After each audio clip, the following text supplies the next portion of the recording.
Gorilla.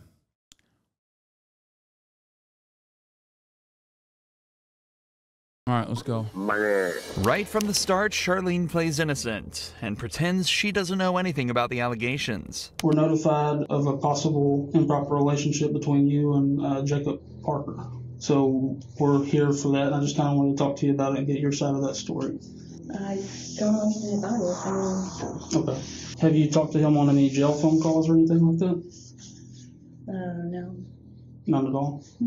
Charlene is sure that this will work, but the detectives have much more evidence than they're letting on. And where would you think that this allegation would come from if there's nothing to it? Well, I had a feeling this was coming. So there was an inmate named Coker, Justin Coker. Okay. He got out of here for, I don't know what period of time. And he tried to contact me on Facebook. He sent me a message and I blocked him on Facebook. And I guess one time Parker was going back to Pequot to use the bathroom, and he was talking like at the window with me. Mm-hmm. And I guess Coker like didn't like that, which I had no contact with him or anything. And Parker had told me that he had gone up to him and was like, "Don't talk to her," or something crazy like that. So I'm just not trying to be rude here. I'm just. Yeah. Why would you expect this conversation to come up from that? Like now, if that happened a few months ago. Charlene claims that the only time she's had contact with Jason was a single time outside the jail bathroom, and it was a jealous inmate that started the rumor. But the detective is about to share some evidence that instantly proves that Charlene is hiding something. I don't know exactly how it started, like who it started from, but I was told that it was brought to somebody's attention, and then we looked at jail calls. And there's jail calls between you and Parker. And all that stuff's recorded. So I don't think you're being completely truthful. Well, I kind of know that you're not. And I'm not trying to be rude when I say that. Yeah, no. I'm just kind of trying to lay it out on the table for you. So can you kind of tell me what's going on? I guess a few years ago, we talked, and then I ended up here, and then he ended up here. I didn't know he was here. It wasn't anything like that. Apparently, Charlene and Jason knew each other before prison and messed around before they both ended up here. This led to them joking around with each other here, but nothing else. Or at least, that's what she claims. In reality, the cops have recorded phone calls from inside the prison that tell a completely different story. So what about some of these phone conversations? No, not here or the phone. I just mean conversations y'all are having on the phone. No. Since he's been in here. Like sexual? Well, I'm not saying having phone sex, talking about sexual acts. From what I'm listening to on the calls, I take it as that you've given him oral sex at some point, is what I gather from these calls. No, that was like in the world. But we never dated. We just... Okay. What kind of conversations have you had with him since? A female cop gets caught seducing inmates is the name of this video from the channel Dr. Insanity. You started working here. By the way, this happens way more frequently than you would think, for the record. Okay? He's been in the jail. Talking about what would happen after he got out. And then the jail call recordings, have you been talking to him like while you're at home? Like he calls you from the jail while you're at home, or? Okay. Just 15 minutes into this interrogation, Charlene's original story is seeming less and less like the truth. She's been caught in multiple lies, admitted to having sexual relations with Jason in the past, and calling him regularly from her own home. This is highly irregular behavior for a prison officer, and it doesn't take a genius to realize something deeper may be going on. But the detective has some more questions pertaining to some more physical evidence. I haven't listened to this, but apparently there may be some talk in the calls about like photographs. Have you given him any photographs? I gave him a photograph of his mom, which he had asked for, and of his dog, Jax. The interesting dynamic in this situation, of course, is that the cop is in a position of power. So, you know, normally most people don't consider a woman and a man having sex where the woman is the responsible party and is like at fault. It just, and it does happen for the record, but due to misogyny, due to patriarchy or patriarchal attitudes, people are not conditioned into believing that it is sexual assault in that situation. The major reason as to why cops do this, the major reason as to why cops investigate this kind of thing is because oftentimes through, you can never sexually assault a man. I hope you're being sarcastic, right? In most circumstances, this kind of misconduct leads to like the CO like trafficking drugs or other shit for the prisoner. And even in certain instances, like people have escaped due to it. That's why they care about it that much.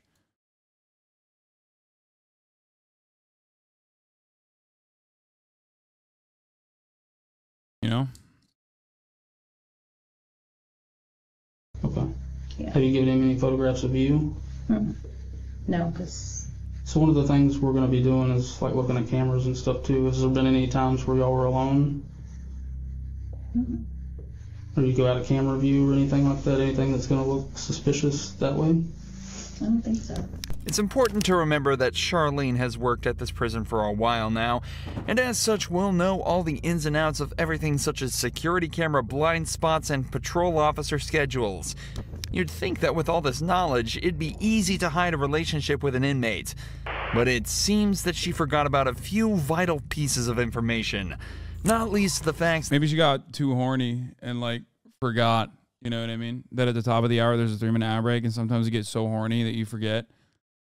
And then you also forget that if you no longer want to see those ads, all you need to do is subscribe for $5 or for free with the Twitch Prime by connecting your Amazon Prime account to your Twitch account, where you get 1 free Prime subscription a month. You forget to use it on your favorite broadcaster. Hopefully that's me. You know what I mean? Hate it when stuff like that happens.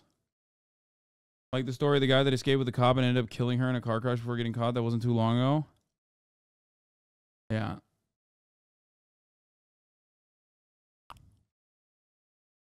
Did Loberg ever respond about gaming? Yeah, he did. He thought it was next week. And I told him, I don't think so. You should check. And to which he has not responded. Hold on. I'm gonna text him again.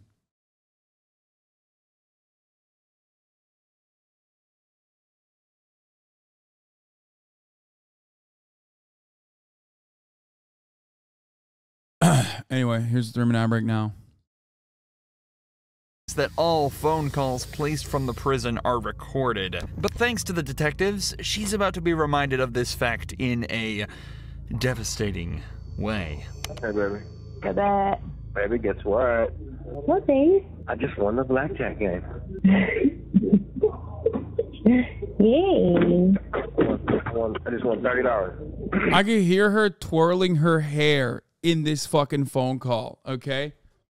Just from her response, I could hear her going, like playing with her hair. I got a lot of stuff to clean and get rid of before you come home. I'm just kidding. Yeah.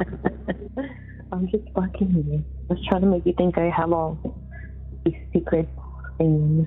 Yeah, I bet you do. What? What? What? What do you mean? I don't know. You probably got this weird sex swing hanging from the ceiling. Kenneth probably thinks it's a swing set. Oh, if I had that sex swing, you better believe I'd leave that sucker up for you.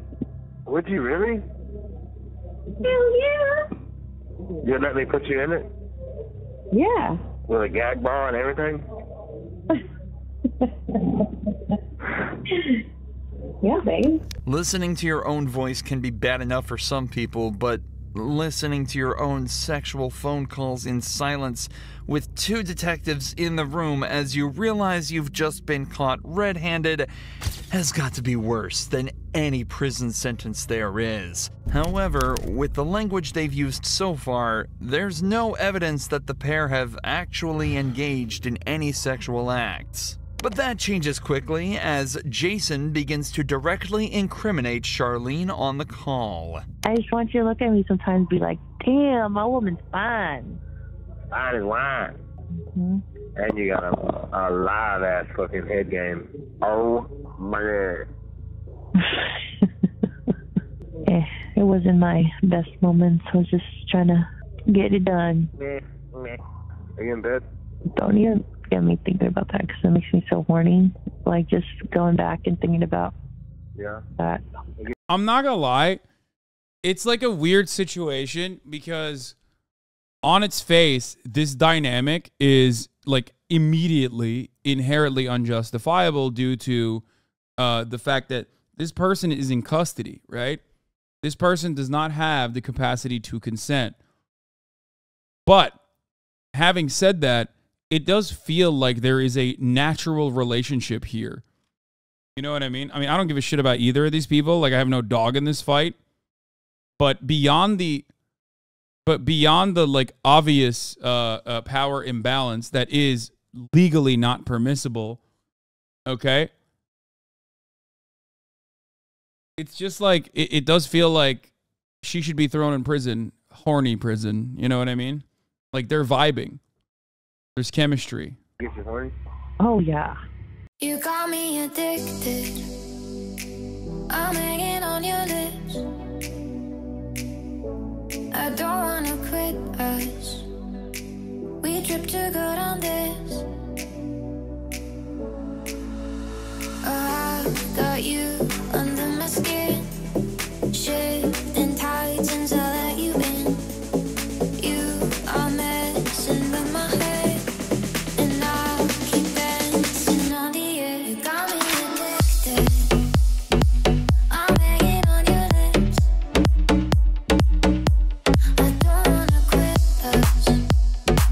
We trip to go down this. You felt me. I was like soaking through my clothes. Get very horny very easy. I always want to have sex. Good. Like that's not even. Not good. I mean, I feel like I just like look at someone. I'm like, oh my god, I'm so fucking horny. No, like of course, like I only get horny for you.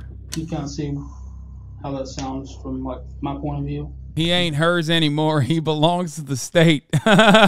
True. The main question we need to ask is the female Hagalina is a Nancy Reagan fan. I mean, I don't know. Like a more recent thing than 3 years ago. No? The audacity she has to say no after hearing that phone call is truly remarkable. But to her credit, she's not going down easily. The detectives try asking her if she thinks Jason would cover for her, and she still doesn't break, sticking to her story that everything that happened outside of prison.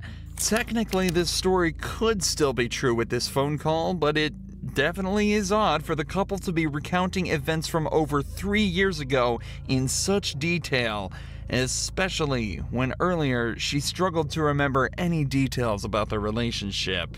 You talk about how profound this was, like just giving him this blowjob was, but you like don't remember anything about it. It's like telling me something, but you're having trouble coming up with details about it. You know what I mean? Like if it's that profound. I mean, I gave him a blowjob. How do you describe the blowjob? I mean, is that? Well, what I you want to know like about the blowjob. I'm just Yeah. So if this is a just said factual thing that happened 3 years ago, I feel like you would kind of remember some stuff about it. Like I Yeah, feel I like, mean, like we said in the car, you know. like when I asked you who was there, him of course, like when y'all met or whatever, and then when I asked like who else, you said it was like a bunch of friends. Yeah. But like you can remember one I mean, I chick's was with name my after friend you Chris. think about it for 30 seconds. So Yeah, I mean, that's I was- not making sense to me. You seem to have blanks in your memory when we get to certain details, but you remember being groped in the blowjob from 3 years ago. I find that hard to believe. Okay? This is your one chance to be honest with us. Yes. Once we get up and walk out and we're done, we're done. Have y'all had any inappropriate contact, whether it's groping, blowjobs, vaginal, anal sex, anything, hand jobs? Yes, I am being vulgar to get a point across. Yeah, no, it's not. None of that. Just as the detectives say, things really aren't adding up. Yet she's still sticking to her story. Or at least she was, before a switch flipped and she said this. I mean, what is it? I might have given him a blowjob in the back part of Oh! Got him. Arrest him. I didn't realize, officers, I didn't realize sucking dick was a crime. Okay? What is this? The fucking 19th century? I did not realize if sucking cock is a crime, then slap those handcuffs on my wrist, officer. I thought this was America. God damn it. Okay? If it's wrong, I don't want to be right.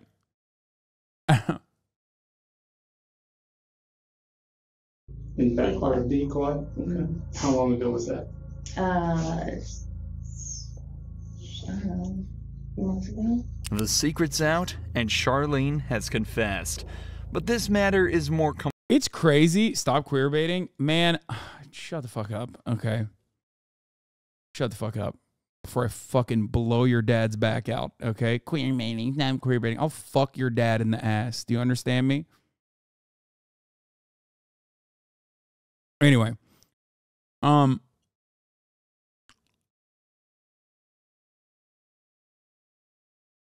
forgot what I was going to say. God damn it.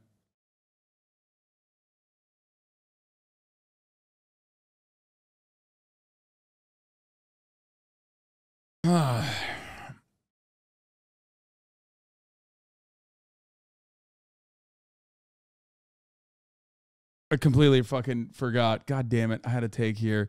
Oh, I was going to say it's kind of wild, but I guess expected that like the only time officers get severe repercussions is when they're like doing something that is like definitely punishable, but they do punishable shit all the time and never see any kind of legal repercussions for it. But this is the one instance where like it does seem like the other dude is not like being coerced into this circumstance. You know what I mean? complex than it may seem. In cases of officer-inmate relations, the main question that arises is the issue of consent. Yeah. Given that Jason and Charlene knew each other prior to being in prison, it's not wrong to assume that consent went both ways in this interaction. However, it's also a unique case because, like, they literally dated beforehand, right? Like, it's wild. I've never actually experienced a scenario like this. Usually you just have a corrections officer who, like, meets the person in prison. It is quite literally like a situation where, like, this is an edge case. The fact that they dated before does make it different. Well, it doesn't make it different because she's still having sex with this person, had sex with this person consensually, and is still having sex with this person in a non-consensual setting because she holds his freedom in her hands.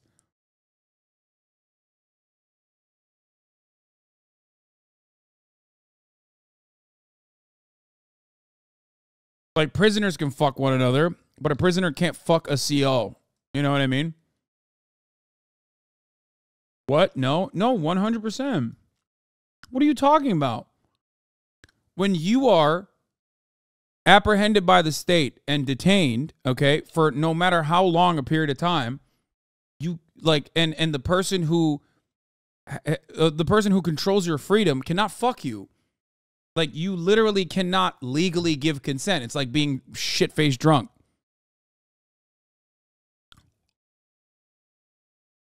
Like, it's like being blackout drunk. You just can't give actual consent.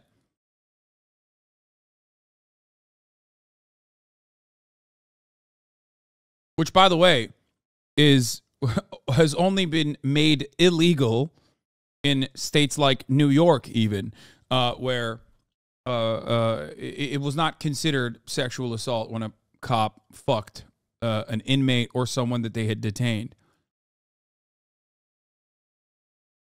in these cases, that's actually completely irrelevant.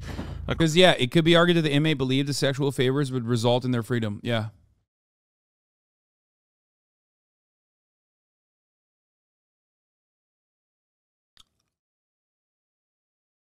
It may add a bit more trust between the two, but it's still inherently unconsensual because consent can't be withdrawn. Wait, what? Oh, you mean, okay, yeah, you're right, exactly. Because consent can be withdrawn, but not if you're a fucking prisoner. You know what I mean? Yeah. No, that chatter is correct. I misunderstood what they were saying at first as well. Like, the situation, like I said, it's a very weird situation where, like it's obvious. If you look at the conversation that you're watching, if you look at the background, it's obvious that these people are consensually having sex with one another. But technically, in the legal sense, it cannot be consensual because, one, consent can be revoked unless you are a fucking prisoner in a prison and you're fucking a corrections officer.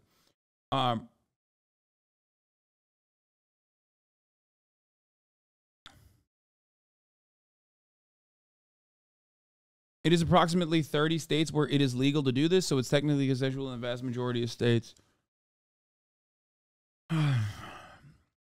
According to a 2005 report, federal law criminalizes all sexual relations and contact between prison staff and inmates, and that all sexual relations between staff and inmates are considered abuse. This is the major reason why they've made this a law, by the way, not because they give a fuck about, like, prisoners being sexually assaulted by corrections officers, but because that sexual relationship, or the nature of that relationship, fraternizing with prisoners in that regard, oftentimes leads to major security risks for the prison, for the people that are, you know, in public, victims of crimes, yada yada. Abuse, even if the act would have been considered consensual if it occurred outside of a prison. This is because of the huge amount of inmate abuse that was observed in prisons. In 1996, it was estimated that between 12 and 14% of all prison inmates had been sexually assaulted, and the officers were rarely punished.